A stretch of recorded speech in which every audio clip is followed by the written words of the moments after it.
Glória a Deus.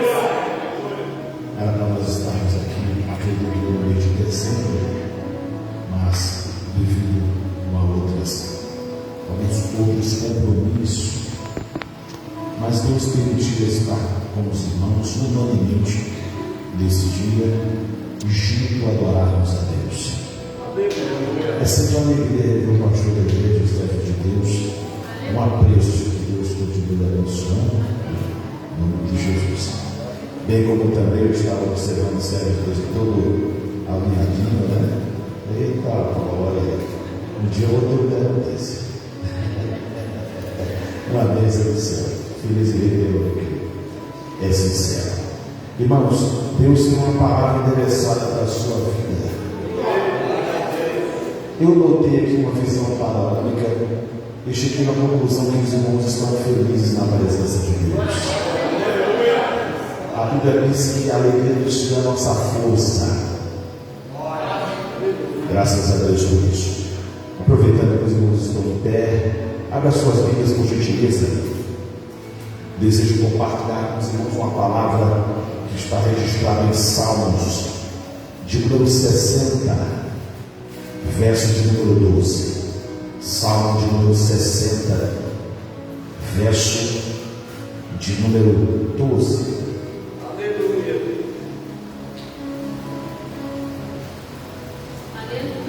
Leamos o texto sagrado. Em Deus faremos proezas, porque Ele é que pisará os nossos inimigos. Eu quero aqui recapitular de novo a parte A. Em Deus faremos proeza, a parte B, porque Ele é que pisará os nossos inimigos. Quando você sentar, vamos ouvir.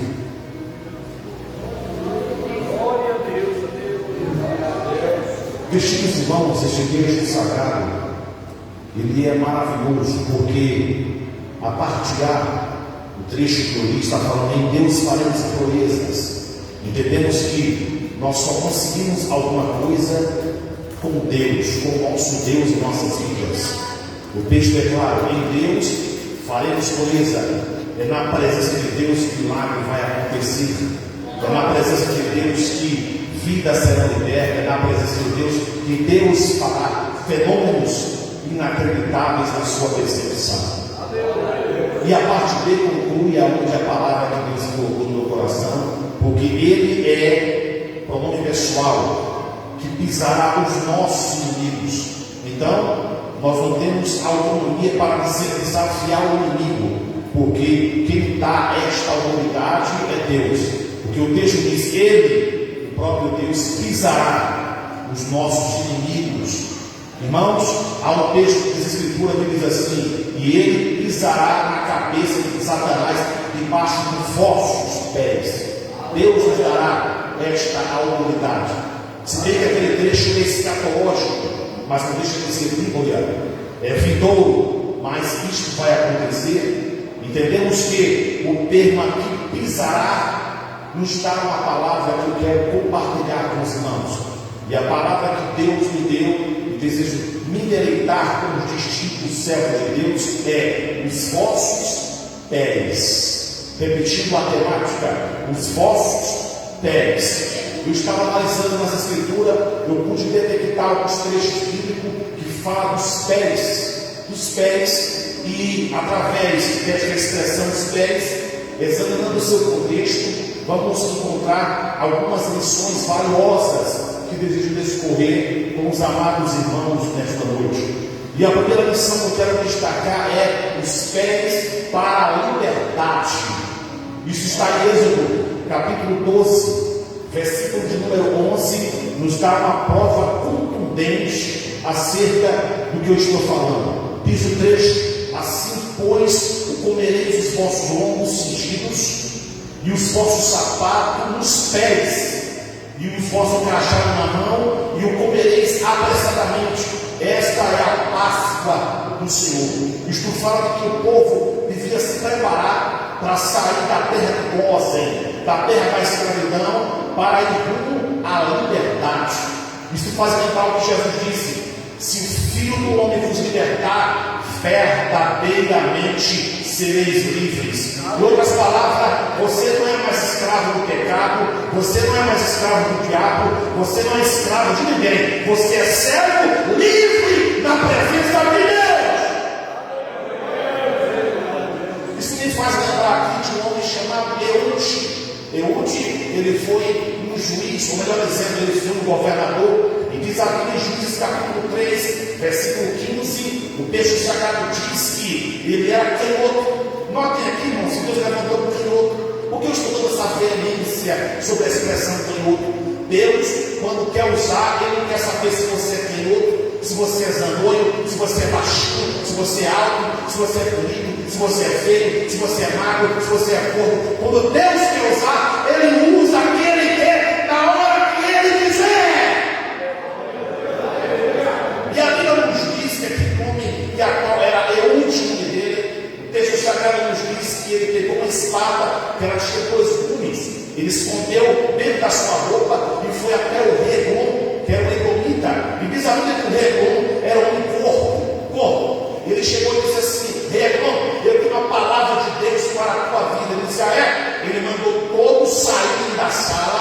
E a Bíblia diz assim que, quando estava sozinho, Eude e o rei Eglon, o próprio Eude que Deus levantou, pegou a espada de Deus, entrou nas entranhas, no ventre daquele rei, e ele viu morrer. Diz o texto sagrado que ele fechou a porta, ele saiu entre os inimigos, e os inimigos não perceberam. Em outras palavras, Deus usou o rei, ou seja, o governador Eude, para libertar o povo de uma grande escravidão. O Eude, ele é tipo de Jesus Cristo. Só Jesus pode libertar o homem, só Jesus pode libertar o homem da cachaça, das drogas, da bebida. Só Jesus pode salvar aquele perverso da tua casa. Só Jesus pode libertar aquele rebelde da tua casa. Se você crê, tua casa, tua parentela, Deus vai salvar. Então nós entendemos aqui que Deus levantou Eude, o homem que a qual foi governador. Porém, este homem foi um instrumento, é um tipo de Jesus Cristo. Isso me faz aqui entender, irmãos, que é o primeiro ponto. A primeira lição que eu quero destacar sobre os pés é os pés da liberdade. A segunda lição que eu quero dar ênfase é os pés ungidos de azeite. A Bíblia diz em Deuteronômio, capítulo 33, versículo de número 24. Diz o texto sagrado em Números capítulo 33, versículo 24, fala com pés ungidos com óleo. Diz o texto sagrado: e Piacé diz: bendito seja Assé com os seus filhos, agrade os seus irmãos e banhe em azeite o seu pé. Note aqui a última fala, a última frase do texto: azeite no seu pé. Quando eu leio sobre isso, faz lembrar de uma vida ungida, uma vida de um cristão cheio do Espírito Santo. Irmão, estou falando aqui não para desabafar, mas nós pegamos em alguns conclaves, em alguns ajuntamentos solenes. O que nós encontramos, sabe o que é? Crentes vazios, crentes que não choram mais, crentes que não falam mais línguas estranhas, e foram batizados no Espírito Santo. Crentes a qual que vem no culto, entra ruim, sai pior. Irmãos, analise bem, Deus tem um atributo chamado imutável. A palavra imutável quer dizer não muda, quem muda é o homem, Deus continua o mesmo. Irmãos, a Bíblia diz assim: ó, não vos embriagueis com vinho, em que há contenda, mas enchei-vos do Espírito Santo. Aquela expressão ali é um imperativo passivo presente. Irmão, ser cheio do Espírito Santo não é Deus que está mandando, é uma ordem de Deus. Deus vai dizendo: eu quero que você seja cheio do Espírito Santo. E Deus não quer que você seja cheio do Espírito Santo só no culto de domingo. Deus quer que você seja cheio do Espírito Santo o culto inteiro, a semana inteira, acordando cheio do Espírito Santo. Se você observar em Atos dos Apóstolos, a Bíblia nos diz em Atos capítulo 1, o próprio Jesus diz assim: ficai em Jerusalém, até que do alto sejais revestidos. A palavra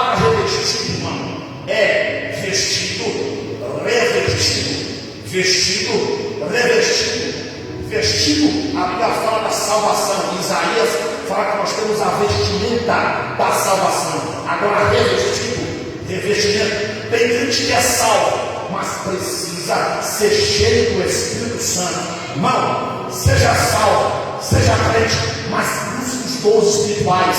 Busque a Deus, comece a se derramar, e Deus vai te revestir de poder.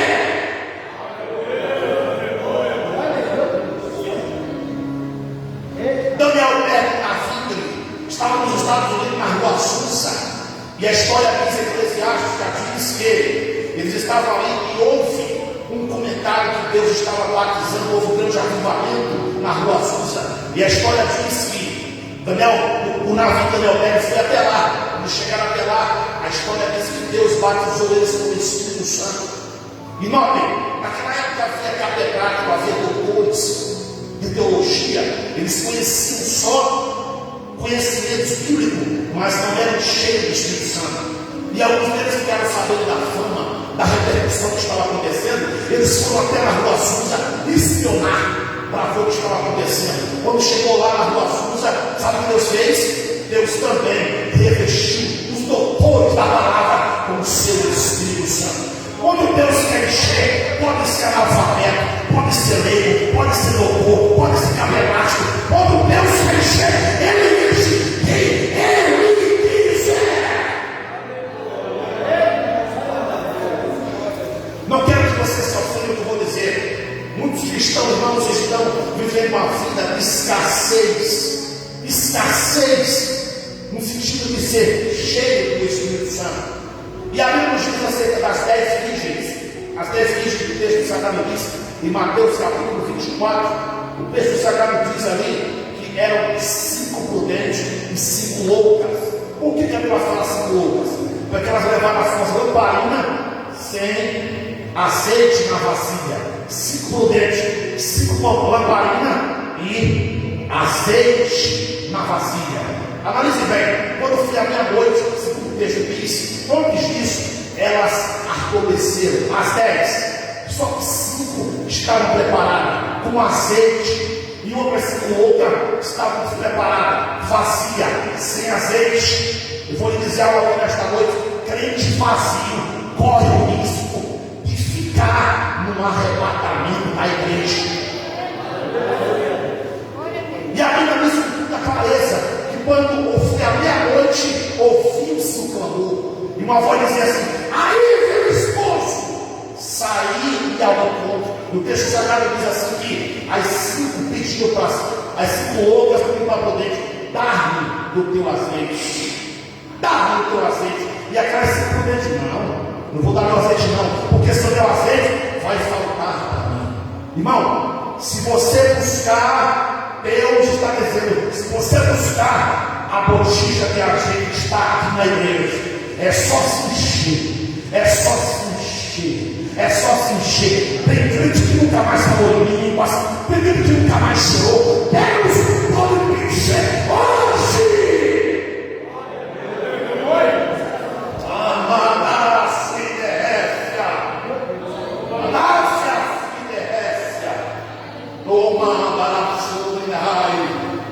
Quando aquelas 5 prudentes entraram, a porta se fechou, e as 5 loucas ficaram do lado de fora. Por quê?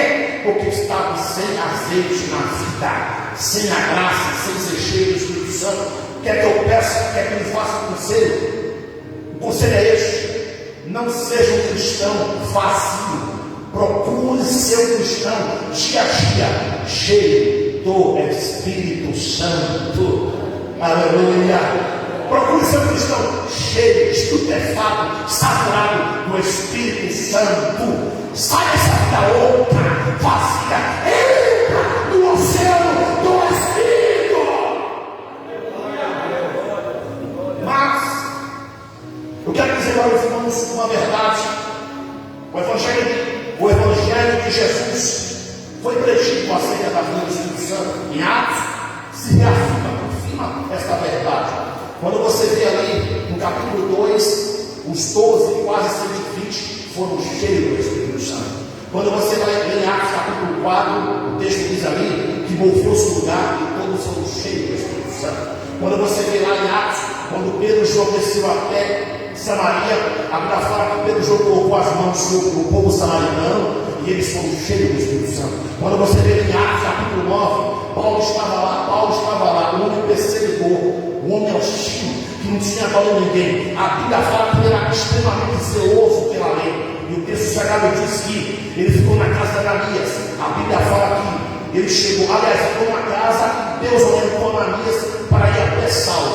Quando ele chegou na casa de alguém, Saulo, que estava lá, a Bíblia diz assim, que Ananias orou por Saulo e ele foi cheio do Espírito Santo. Escute aqui, irmão. Saulo, ele era zeloso pela lei, mas ele era perverso, perseguia a igreja, perseguia os cristãos da época. Quantos órfãos, quantas mulheres ficaram viúvas por causa de Paulo ou Saulo? Mas quando Jesus se encontrou com Saulo, ele foi cheio do Espírito Santo. Eu quero lhe dizer aqui nesta noite, aquele homem, aquela mulher que não quer saber de Jesus na tua casa, Deus tem poder de salvar ele e encher ele do seu Espírito Santo. Escuta-me, haverá salvação na tua casa. Fica nesta palavra aí, para a tua coisa aí.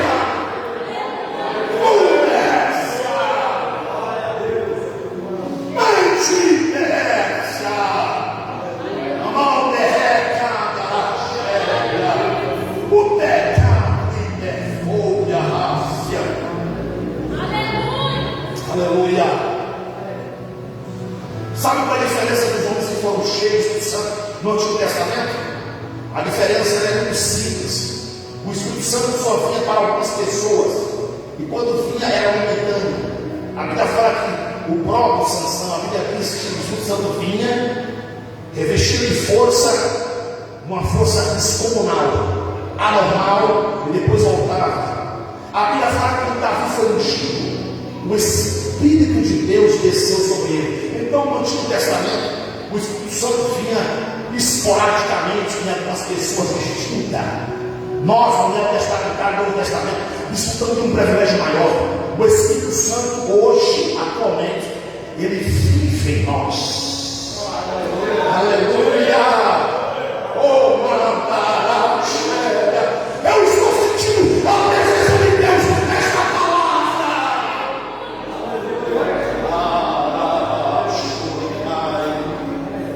Aleluia!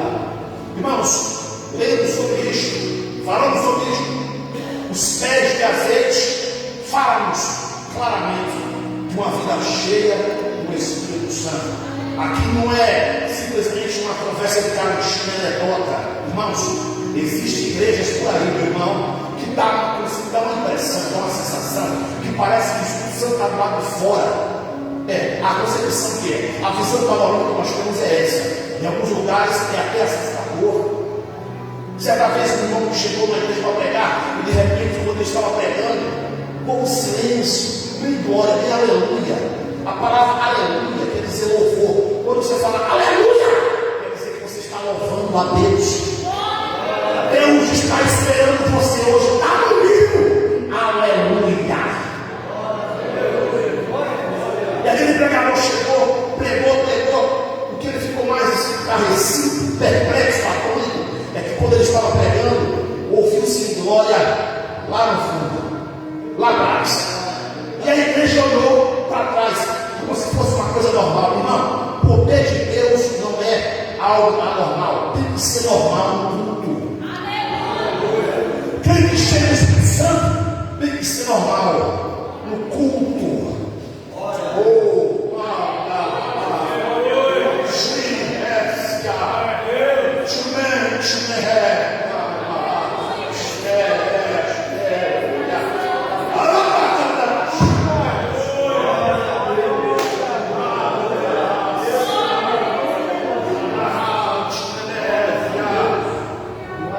Não estou aqui para ofender ninguém, estou sendo atalaia, porta-voz, agente, ou seja, o que eu dizer? Um mensageiro de Deus, embaixador, apenas isto. Mas escute, irmão, tem muita gente que canta, que prega, mas você percebe que não ora para Deus encher. Essas pessoas que não buscam buscar Deus para Deus usar, antes de pregar, antes de chorar, antes de dar oportunidade, dessa casa do oleiro, para Deus usar com poder.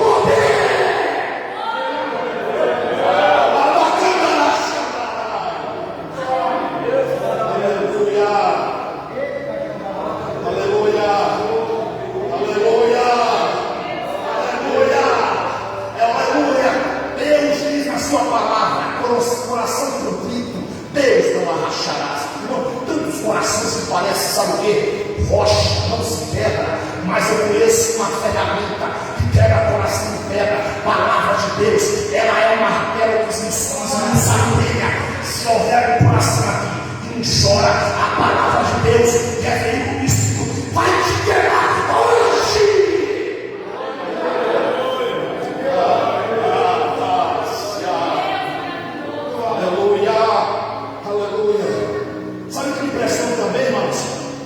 É uma ocasião que o apóstolo Paulo chegou e apareceu em determinado lugar e havia 12 pessoas discípulos. Não eram os discípulos de Jesus, 12 que tinham sido batizados, o batismo de João. Só que eles não conheciam acerca do poder de Deus, só conheciam o batismo. Escutem-me, não vou aqui entrar no sentido pejorativo, mas é simplesmente uma crítica construtiva. Existe igreja, irmãos, que não acredita mais no revestimento de poder. Existe igreja assim. Não vou citar uma questão de ética. Você não citar a iluminação, é uma ética. Não estou usando de ética. Desculpe minha franqueza, irmão. Teve um pastor de uma determinada igreja que chegou em mim, morar em eu queria dar você para pregar. Mas eu sei como que é lá onde você entrega na Assembleia de Deus. É um povo que glorifica, é um povo que dá aleluia, é um povo que chora. E por causa disso, não quero te convidar. Então, a doutrina principal, a liturgia que nós prezamos, ela é o diferencial para eu não te convidar para pregar lá. Irmão, eu prefiro uma igreja que tenha pessoas letradas, pessoas simples, mas cheia do Espírito Santo.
para você falar em línguas.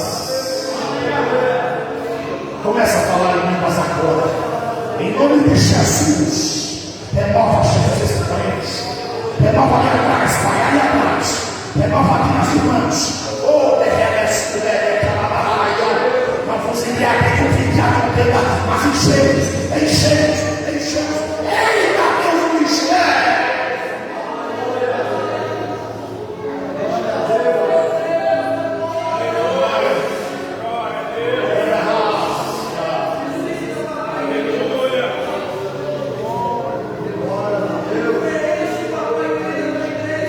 Agora, irmãos, aleluia.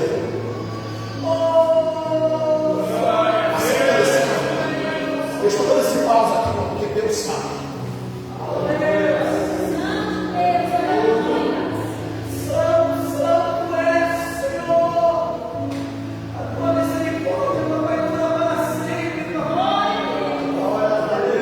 Deus está perguntando: até quando você vai ver essa vida vazia de Deus? Até quando? Uma pergunta retórica e objetiva. Até quando? Aleluia! É espetacular, é extraordinário, é indescritível ser um cristão estupefato, saturado, repleto, cheio da presença de Deus. É muito ruim ser vazio. O vazio só loucura, só reclama. O vazio, ele fica pior, dia, mas Deus quer dar espada hoje, quer dar essa história hoje. Quem quer, deixa eu ver quem quer.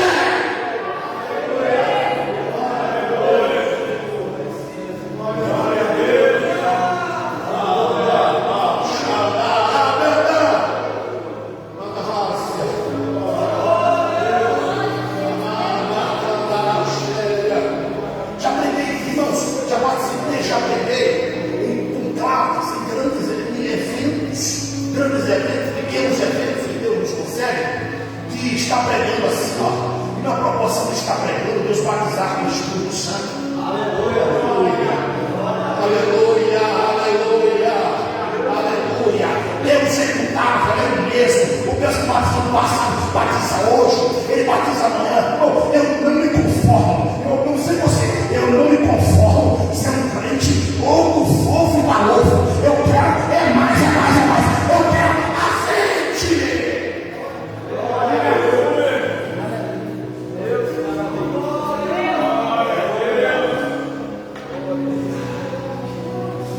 Essa é a segunda lição sobre os pés. Eu quero vos falar dessa lição. O Espírito Santo me deu livro fazer sobre esse assunto.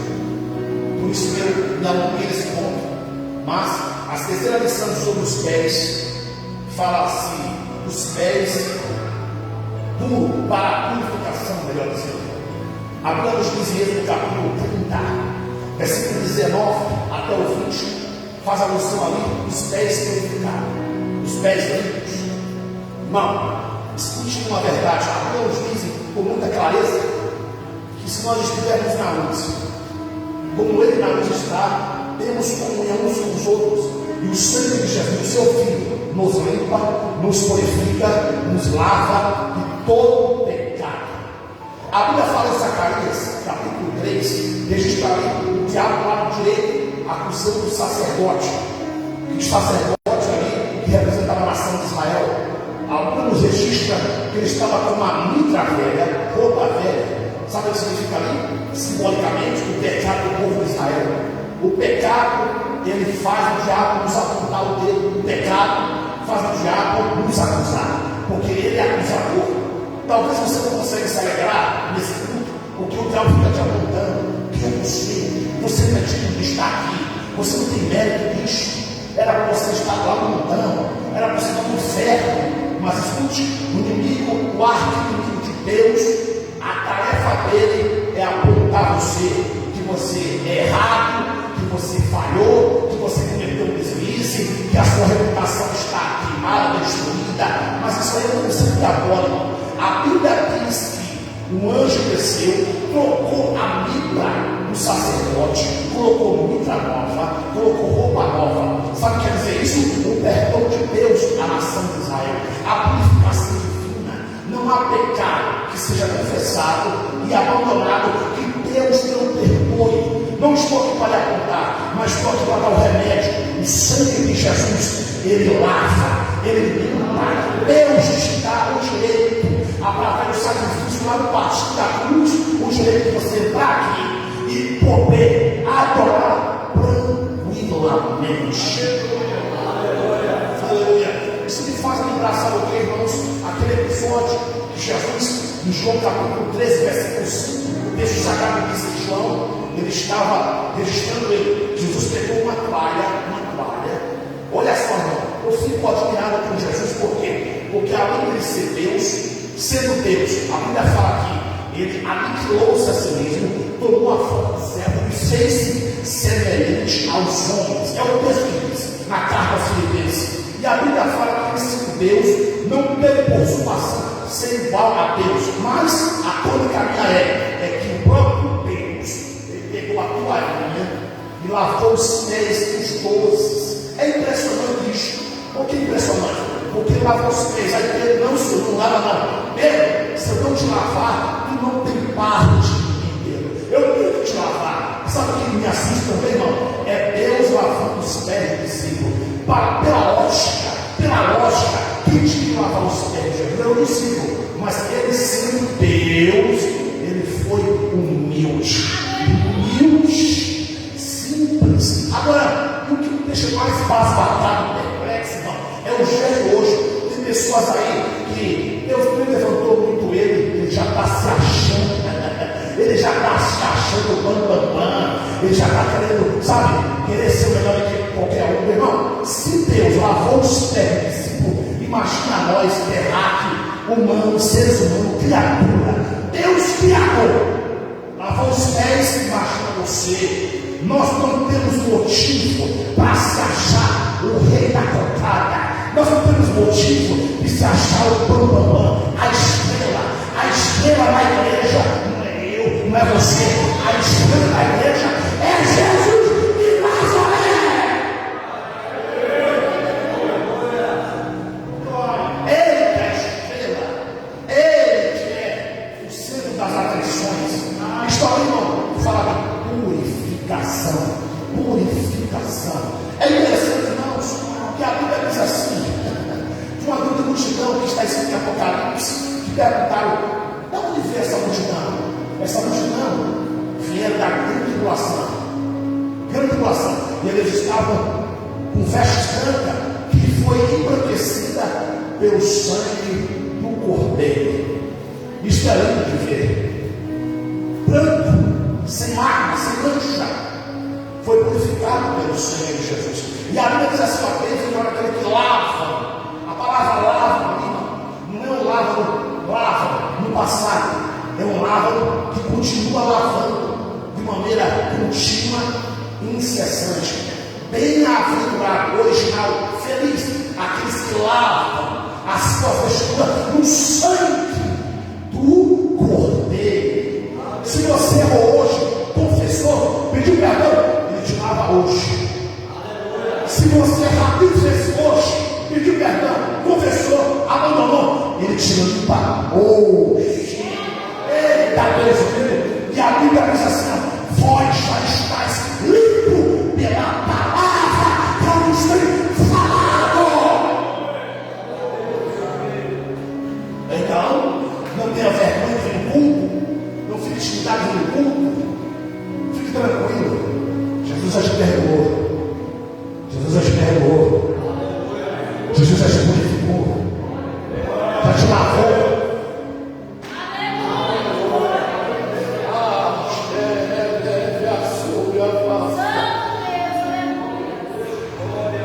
Esta é a terceira lição acerca dos pés limpos, pés purificados. Agora eu falo aqui, em quarto lugar, dos pés para herdar a herança. Diz a Bíblia de Josué, capítulo de número 1, versículo de número 3. O texto sagrado fala dos pés para herdar a herança, uma herança que não se corrói, mesmo lá não roubam. Diz o texto sagrado de Josué, capítulo de número 1, versículo 3. Eu estou aqui provando o texto. acerca dos pés. Olha o que diz a palavra do eterno Deus: todo lugar que pisar a planta do vosso pé, o que? Pé, tenho-vos dado, como eu disse a Moisés. Essa expressão aqui fala de conquista. E digo para os irmãos uma verdade, talvez você não saiba. Essa herança aqui era terrena. Nós não podemos tipificar essa herança como herança material, herança bens materiais. Irmão, escute uma coisa: você querer ser rico, ser empreendedor, não é pecado. O que não pode é você colocar o coração na riqueza. Deus pode te abençoar. Ana no seu cântico disse assim: ó, o Senhor empobrece e enriquece. Deus enriquece e empobrece, disse ela no seu cântico lindo. Agora, note aqui o texto: aonde pisar a planta do vosso pé, Deus dado como herança. Isto implica em dizer bênçãos materiais. Por quê? Porque aqui fala a conquista de Josué, a terra dos cananeus, os heteus, os heveus, os amorreus, os fariseus. Foram tantos cananeus que Deus deu por herança à nação de Israel. Quando eu leio esse texto aqui, eu fico quase bacana. Sabe por quê? É porque Deus reteve o sol para que Josué conseguisse continuar batalhando e vencer as guerras. Você não entendeu? Quando Deus quer dar vitória, Ele para até a natureza para você alcançar a bênção de Deus. Aleluia! Isso aqui é para quem crê. Agora, paz dos senhores, dos irmãos. Escute o que eu vou dizer. Alguns teólogos dizem que o sol se parou por 11 horas e 20 minutos. Então, o sol está atrasado, geograficamente falando, por 11 horas e 20 minutos. Deus atrasou, ouça, irmão, a terra ela vinha essa rotação. Quando Josué orou, a terra parou. Glória a Deus. Não.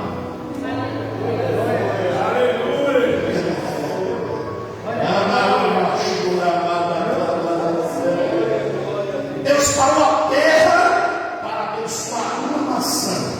Eu tenho uma boa notícia para você: Deus vai usar quem tem para te abençoar, para te socorrer. Deus vai usar a terra para levar a tua vitória. Deus vai usar pessoas que você não imagina para te abençoar. Este é o Deus verdadeiro.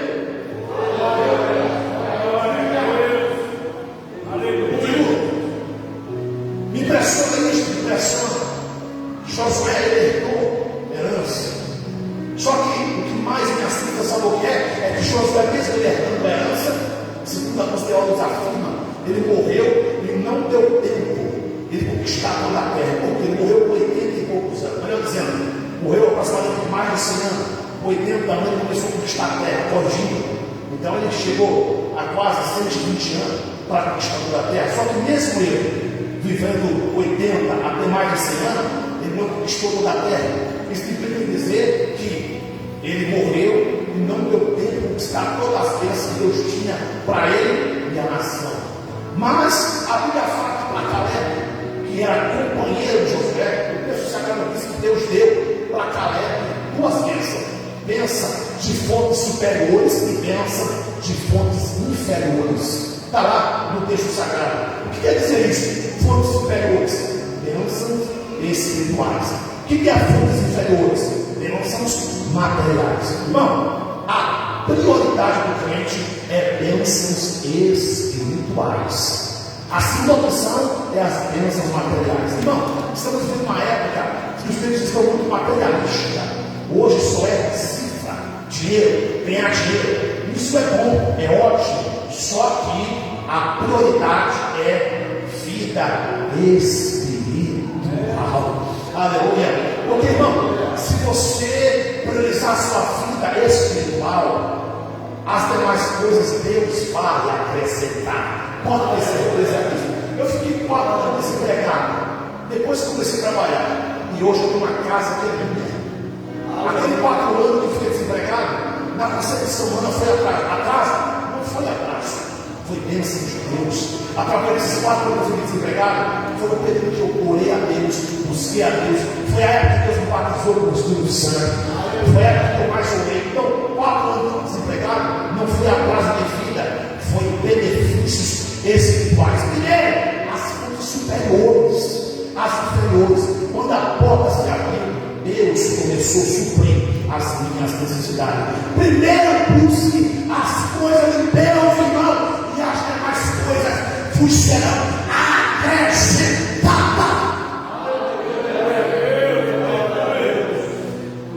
Esta é a quarta lição sobre os pés. Agora eu quero vos falar no começo da palavra que Deus colocou no meu coração. Os pés lixeiros para a guerra. Eu vos preguei sobre os pés da liberdade, os pés de azeite, os pés para a purificação, os pés para a guerra. Agora eu quero concluir. Os pés preparados para a guerra. E a Bíblia nos diz isso com precisão.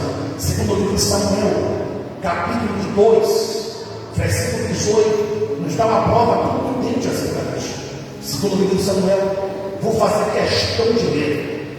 Capítulo 2, versículo 18, diz o texto sagrado. E estavam ali os 3 filhos de Zeruia, Joabe, Abisai, Azael.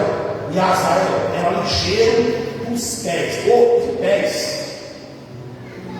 como uma das cabras num desesquiado no campo. Esses homens aqui eram os valentes de Davi. Se o exército corresse, esses valentes que estão aqui inseridos na Bíblia, eles enfrentariam de frente o inimigo. Pés lixeiros para a guerra. Irmão, a nossa vida espiritual é uma vida de guerra espiritual. É por isso que Paulo disse assim: ó, as nossas lutas não são carnais, não são humanas. A tua luta não é contra irmão, Pedro, Tiago, João, Sebastião, Jonatas, Antônio. Não, a tua luta é contra seres humanos. Segundo o texto bíblico, a tua luta, elas são contra demônios, potestades, contra hostes infernais. Irmãos, conforme o texto sagrado, existe hierarquia demoníaca, existe uma classe de demônios que atua só internacional, tem uma classe de demônios que atua só no país, tem uma classe de demônios que atua só em uma cidade, e tem uma classe de demônios que atua nos bairros, regiões locais. Mas tem uma coisa: o diabo pode trabalhar, fazer guerra contra a igreja, mas sempre a igreja vai vencer. Quando o teu marido te ofende, quando a tua mulher te ofende, peça discernimento. Às vezes é o adversário usando ele ou ela para te oprimir, para te falar uma palavra inapropriada, na hora errada. Irmão, se o diabo usou Pedro, imagina. O diabo usou Pedro contra Jesus. Está na Bíblia isso? E o texto sagrado diz que Jesus começou a dizer: o Filho do Homem, ele vai ser açoitado, ele vai ser morto, e no terceiro dia ressuscitará. Aí Pedro apareceu e disse: Senhor, tem compaixão de ti, tem misericórdia de ti. Aí o próprio Jesus olhou para Pedro e disse: afasta-te de mim, diabo, porque tu não conheces as coisas de Deus, e sim a dos homens. Irmão, Jesus repreendeu Pedro, porque o próprio Pedro, que era discípulo de Jesus, foi usado pelo diabo naquele contexto.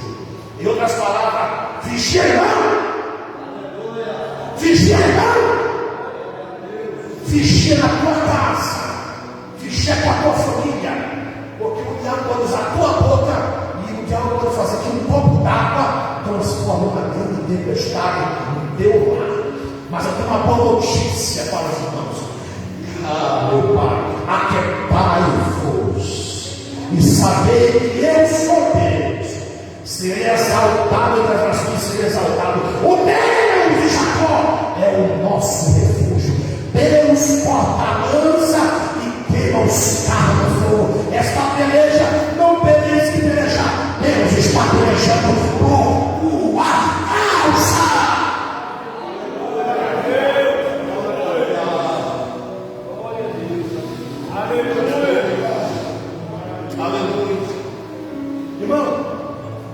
Até os cultos percebem que tem uma guerra. Certa vez o pastor estava dirigindo uma vigília, e aquele peso do culto, na vigília, aquele peso, ele dando oportunidade para um, dando oportunidade para aquele peso. O povo começou a dormir na vigília, começou a cochilar. E ele percebeu que tinha alguma coisa errada no culto. Quando você tem aquele peso no culto, começa lá. Porque o inimigo, ele se opõe para que o culto não seja aquela apoteose, aquela maravilha. Se opõe sim. E ele fica contando que, de repente, Deus tomou ele. Ele tomou ele. E ele foi numa direção, durante a vigília. Não tinha ninguém ali assim que ele foi.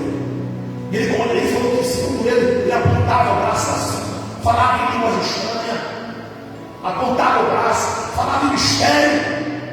E ele foi repreendendo. E aquele peso gradativamente foi saindo.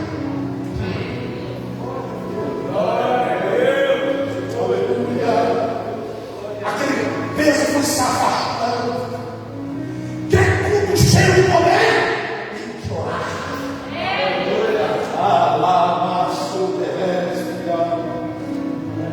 Porque a guerra espiritual, ela é real. Ela é verdadeira. O inimigo que nós não podemos ver, mas que atua contra ele. Meu irmão, eu quero lhe informar aqui nesta hora que esta guerra que nós estamos vivendo hoje, nós iremos vencer em nome de Jesus Cristo. Com permissão do pastor, em nome de Jesus.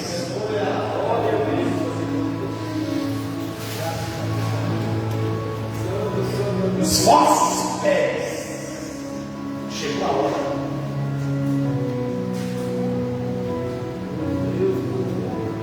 Chegou a hora. A hora de quê, pregador? De você orar. Porque a guerra espiritual é real. Mas Deus está conosco. Para buscar a vitória. As muralhas vão cair, já estão caindo. Glória a Deus, aleluia. Aleluia. Eu vou esperar você adorar a Deus. Começa a orar, pelo Deus, tu és lindo. Diga para ele. Tu és maravilhoso. Te peço, Jesus. Espírito de Deus, eu peguei a tua palavra. Aleluia. Eu te peço, Senhor, passa ali atrás. Glória a Deus, aleluia. Vai assoprando com o teu Espírito Santo. Aleluia. Assim como nós sopraste na dia de Pentecostes. Renova crentes aqui do lado esquerdo, Pai. Pega na mão desse crente. Pega na mão desse teu servo e levanta ele. Vamos aqui esperando. Começa a falar para Deus. Eu vou esperar você agora.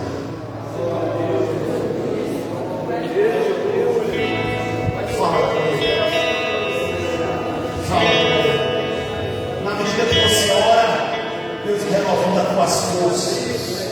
Juvenal.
Aleluia.